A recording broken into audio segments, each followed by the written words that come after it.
राधे राधे। मनुष्य के जीवन में ऐसा कोई नहीं है जिसने कभी दुख, चिंता, भय या असफलता का सामना न किया हो। कोई धन की चिंता में है, कोई परिवार की उलझनों में, कोई स्वास्थ्य को लेकर परेशान है, तो कोई अपने भविष्य को लेकर। बाहर से देखने पर लगता है कि लोगों की समस्याएं अलग अलग हैं, लेकिन यदि गहराई से देखा जाए तो हर समस्या की जड़ एक ही है, मन की अशांति। भगवान श्री कृष्ण हमें यही समझाते हैं कि जीवन की सबसे बड़ी लड़ाई बाहर नहीं, बल्कि अपने मन के भीतर होती है। यदि मन पर विजय प्राप्त हो जाए तो बड़ी से बड़ी कठिनाई भी छोटी लगने लगती है। कल्पना कीजिए एक छोटे से गांव की। वहां एक युवक रहता था जिसका नाम था माधव। वह मेहनती था, ईमानदार था और अपने माता पिता का बहुत सम्मान करता था। फिर भी उसका मन हमेशा बेचैन रहता था। उसे लगता था कि भगवान केवल दूसरों पर कृपा करते हैं। वह अक्सर सोचता, मैं इतना प्रयास करता हूँ, फिर भी मुझे सफलता क्यों नहीं मिलती। एक दिन वह अत्यंत निराश होकर गांव के बाहर बहने वाली नदी के किनारे बैठ गया। सूर्य अस्त होने वाला था। पक्षियों का कलरव वातावरण को मधुर बना रहा था, लेकिन उसके मन में केवल अंधकार था। उसी समय वहां एक वृद्ध संत आए। उनके चेहरे पर अद्भुत शांति थी। उन्होंने माधव की ओर देखकर पूछा, बेटा, इतनी कम उम्र में चेहरे पर इतनी चिंता क्यों? माधव बोला, गुरुदेव, मैं थक गया हूँ। जीवन में जितनी मेहनत करता हूँ उतनी ही परेशानियाँ बढ़ती जाती है। लगता है भगवान मेरी सुनते ही नहीं। संत मुस्कुराए और बोले, क्या तुम सचमुच मानते हो कि भगवान तुम्हें भूल गए हैं, या फिर तुम स्वयं अपने मन की आवाज में इतने उलझ गए हो कि भगवान की आवाज सुन ही नहीं पा रहे? माधव चुप हो गया। संत ने नदी से एक लोटा पानी भरा और उसमें थोड़ी मिट्टी डाल दी। पानी तुरंत गंदला हो गया। उन्होंने पूछा, क्या इसमें अपना चेहरा दिखाई दे रहा है? माधव बोला, नहीं।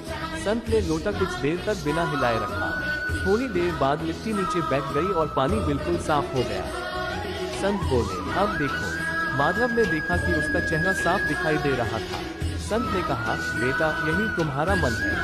जब मन चिंता, क्रोध, भय और मोह से भर जाता है तब सत्य दिखाई नहीं देता, लेकिन जब मन शांत हो जाता है तब हर समस्या का समाधान स्वयं दिखाई देने लगता है। फिर संत ने श्रीमद् भगवद गीता का एक महान संदेश सुनाया, जिसने अपने मन को जीत लिया उसके लिए मन सबसे बड़ा मित्र है, और जिसने मन को नहीं जीता उसके लिए वही मन सबसे बड़ा शत्रु बन जाता है। माधव पहली बार समझने लगा कि उसकी सबसे बड़ी समस्या परिस्थितियां नहीं, बल्कि उसका अपना अशांत मन था।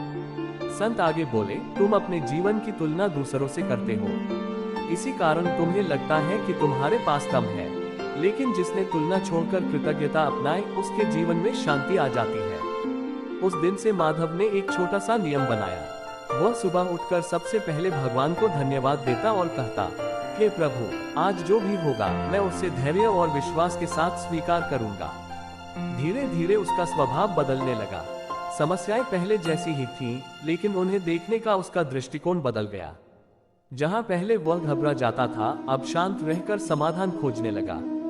भगवान श्री कृष्ण कहते हैं कि जीवन में दुख आना कोई असामान्य बात नहीं है।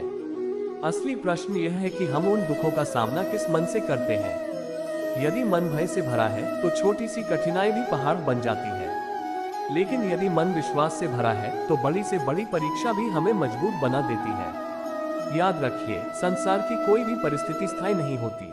सुख भी बदलता है, दुख भी बदलता है। इसलिए जो व्यक्ति हर परिस्थिति में धैर्य बनाए रखता है वही अंततः विजय प्राप्त करता है।